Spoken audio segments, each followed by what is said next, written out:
Olá, bem-vindo! Este é um resumo do excelente livro A Psicologia Financeira, do investidor americano Morgan Housel. Acompanhe os capítulos comigo. Capítulo 1. Ninguém é maluco. Este capítulo trata sobre como as pessoas têm visões muito diferentes sobre dinheiro, dependendo de suas experiências de vida.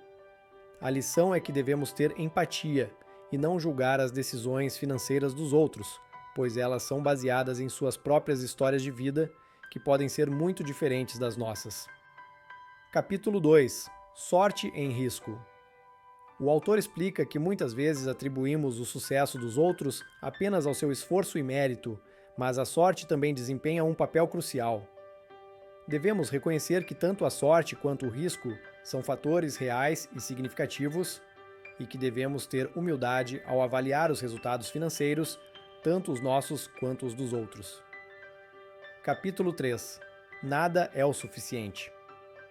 Este capítulo trata da tendência das pessoas de sempre querer mais, pois nossas expectativas e desejos tendem a crescer junto com nossos recursos.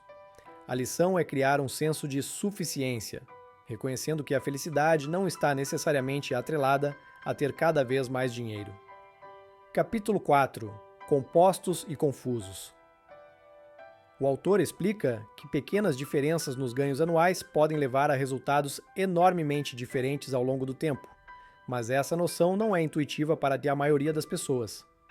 A lição é entender o poder da composição e como ela pode impactar significativamente nossos resultados financeiros a longo prazo. Capítulo 5. Ficar rico versus continuar rico. Enquanto ficar rico muitas vezes requer correr riscos e ser otimista, manter a riqueza requer humildade, frugalidade e medo de perder tudo. Perceba que são habilidades diferentes e que o sucesso financeiro a longo prazo depende tanto de saber ganhar dinheiro quanto de saber mantê-lo. Capítulo 6. Devagar e sempre.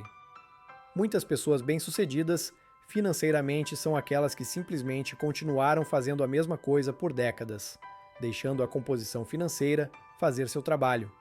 Muitas vezes, o segredo está em manter um plano consistente por um longo período, em vez de buscar resultados rápidos.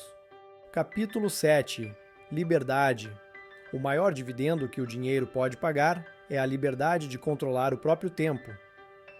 Ter a flexibilidade de fazer o que se quer, quando se quer, é um dos principais fatores que contribuem para a felicidade. Ao planejar as finanças, devemos dar prioridade a essa liberdade, e não apenas à maximização dos retornos financeiros. Capítulo 8.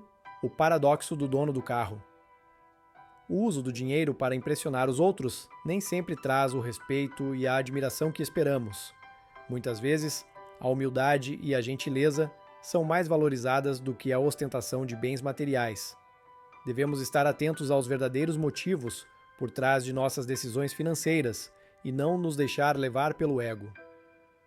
Capítulo 9. Fortuna é aquilo que você não vê. Gastar dinheiro para mostrar às pessoas quanto dinheiro você tem é a forma mais rápida de ter menos dinheiro. Fortuna não é ter um carro milionário.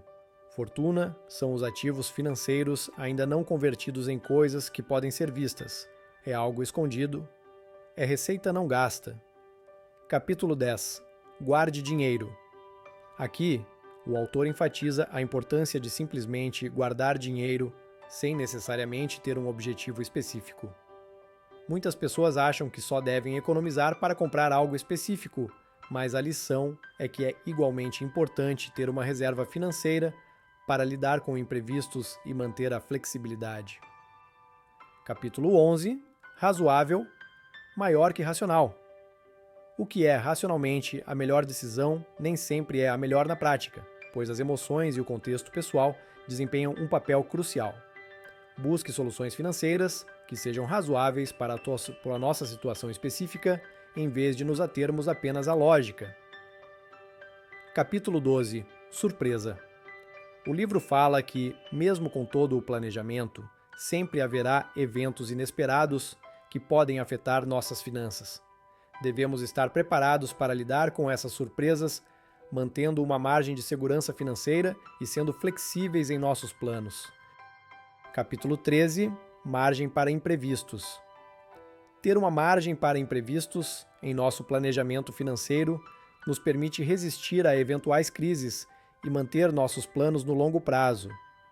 Ela nos protege contra os inevitáveis altos e baixos que enfrentaremos. Capítulo 14. Você vai mudar.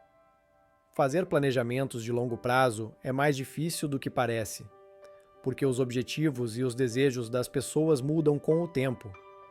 Isso impacta diretamente no planejamento financeiro de longo prazo, pois nos sentimos tentados a interromper o que vem sendo construído há muito tempo. Capítulo 15. Nada é de graça. Tudo tem um preço, mas nem todo preço vem escrito em uma etiqueta. Existem custos intangíveis como incerteza, dúvida e arrependimento que são comuns no mundo financeiro. Precisamos ver esses custos como taxas, algo que oferece retorno, e não como multas, punição. Capítulo 16. Você e eu. O autor alerta para tomar cuidado com as dicas financeiras de pessoas que jogam um jogo diferente do seu. Poucas coisas são tão importantes quanto entender seu próprio tempo e não se deixar influenciar por ações e comportamentos de pessoas com objetivos e desejos muito diferentes. Capítulo 17. A sedução do pessimismo. O pessimismo pode ser sedutor e atraente, especialmente em momentos de incerteza e risco elevado.